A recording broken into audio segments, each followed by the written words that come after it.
I mean, always take everything back to God, right? But this is the understanding that He is giving me that makes me inspired to make a video to judge understandings before it and say, here's where we've been in bondage, here is where He is setting me free. And to title it, it would be The God You Can Turn Your Back On. Because His faithfulness doesn't depend upon you choosing Him. And I want you to know this, because I'm coming to know this.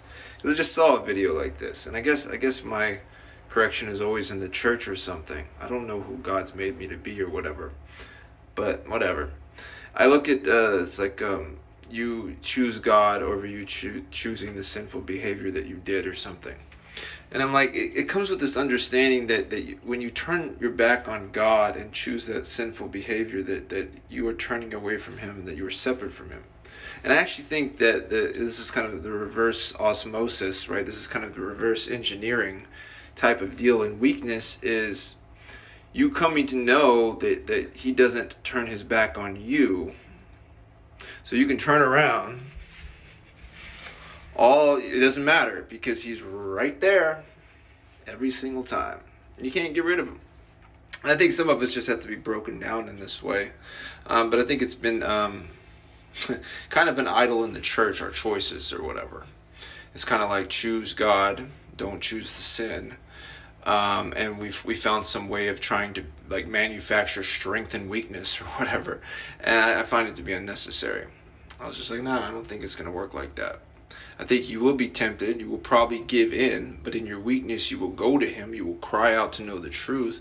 And at the right time, you will no longer be tempted because you will know the truth.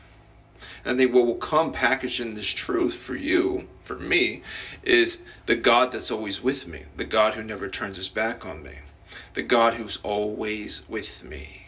There is nothing that can separate me from the love of God.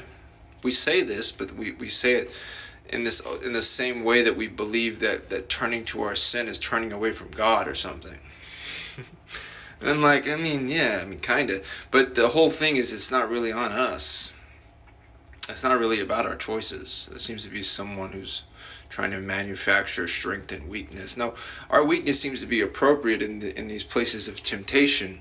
But for you to go and submit to God and say, why do I keep getting tempted like this? But we ask Him like, hey, make me more, give me more strength so that I don't need You, so that I can turn away from this in my own strength. I mean, we don't say it like that, but we're looking for strength in a place that I don't think we're supposed to be strong.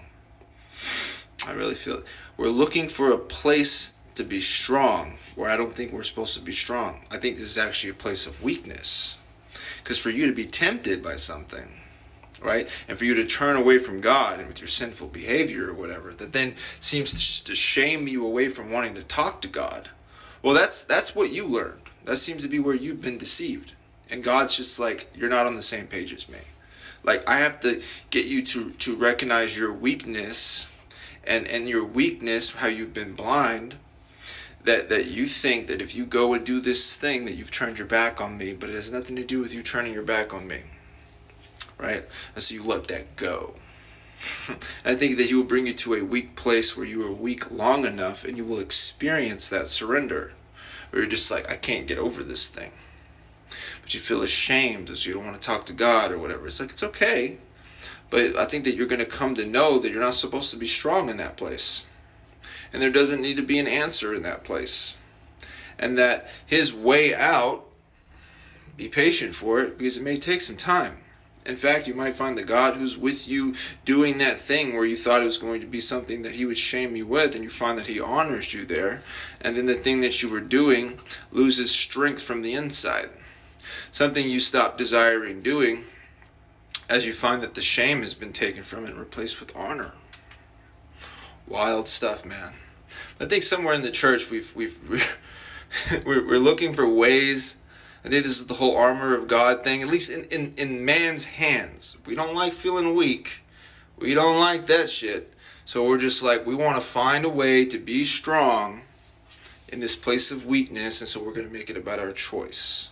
This is why we idolize our choice and just choose God over the sin. The more you choose God over the sin, the more you will lose interest in the sin. I don't think so. Not like that anyway. Eventually you're going to be confronted in your weakness. You're going to be confronted in where you've been tempted, and then you will be put into a place of surrender where you're just like, God, I can't get past this thing. And he's like, I'm not asking you to get past this thing, right? I want to show you that I'm with you in this thing. I want to show you that I'm with you. That you turning your back on me is not me turning my back on you. And great is my faithfulness to never turn my back on you. And this is where you can actually find rest in. This is where you can find confidence in. But you're not going to find it when you're looking to yourself to be the faithful one. You're not going to find the confidence or the rest when you're looking to yourself to be the faithful one.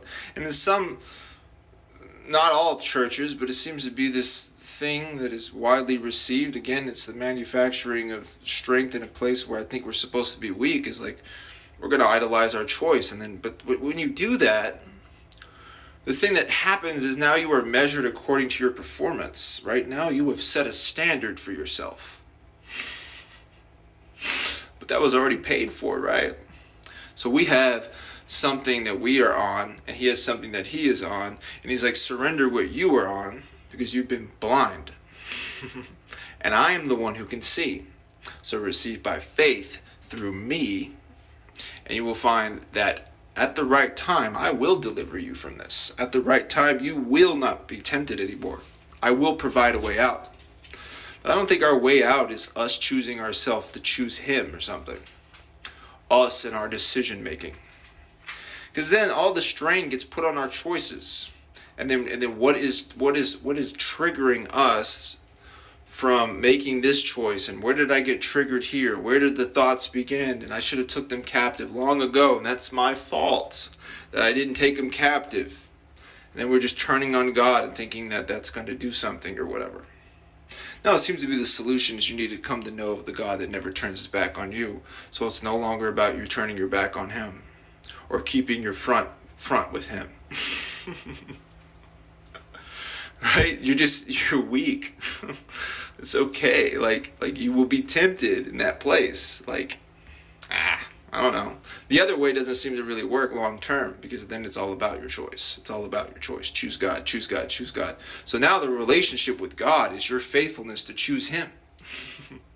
And this doesn't work long term, because again, you're trying to be strong in a place that you're weak, not knowing that he is the one that sustains you, not knowing that his grace is sufficient in your weakness, not knowing that you can't actually build anything with it relying on you in that way. Like, what are you going to do? Just guard yourself from everything? It's yeah, you can for a little while. But the long-term solution is for you to no longer be interested in what you were once tempted with, and for you to come to that place as you have to receive the perspective of the Father that gives you a brand new curiosity, completely new desires, so that what? So that you repent from the way that you saw that thing. Whatever that thing is that's tempting you or something. It's you just need to see it differently. You're not going to see it differently on your own. But yeah, we're choices. We gotta choose God and not the thing that we're doing or whatever. I'm just you're going to do that for a little while. You're going to do that as long as you're going to do that. But I think you'll be burned out at some point. You'll be on the ground. You're going to cry out to God. And he's all right, we're going to do it my way now. I'm going to show you that I'm with you in this thing. It's really my faithfulness that you're going to find rest and confidence in. It's my faithfulness that is sufficient for you, not your faithfulness. That's going to kill your ego. It's going to kill the pride, because there's not going to be anything to work on at that point. You're just going to have to endure through spiritual warfare. You're going to have to endure. It's not sexy. It doesn't give you something. It doesn't give you a sword and a shield and, makes you the main character of a Hollywood movie or whatever. It's but that's not going to set you free anyway. Because then you're going to have to come out with the franchise or whatever. You're going to have the Fast and the Furious, 10 or 11 movies. You think those people are free? No. Next blockbuster, got to keep doing with the blockbusters, right? Because you're the main character. You got to show up. You got to fight again. But is that good long term? I wouldn't say so. It seems to be the God that never turns his back on you that you need to come to know. And you're going to need to know that, because you're going to find yourself in a weak place continually. What is that? We just manufacture strength and weakness. Sure, I like that. Coin that maybe.